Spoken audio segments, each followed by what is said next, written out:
If this light does not blink, your battery may be too weak to communicate to the vehicle. If this occurs, the battery may need to be replaced.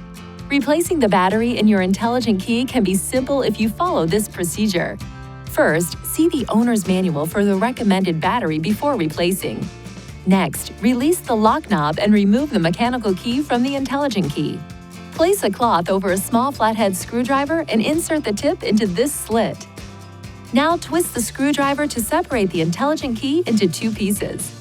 Look at the battery to observe which side is up so you can put the replacement battery in the same way.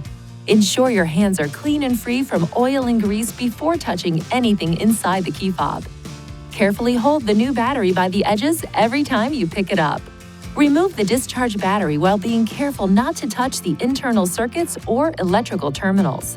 Gently place the new battery into the intelligent key with the negative side oriented in the same direction you noted during removal.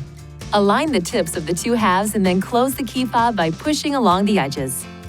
Lastly, operate the intelligent key to ensure it works properly. If you need assistance with replacement, it is recommended you visit a Nissan dealer. Please see your owner's manual for important safety information, system limitations, and additional operating and feature information.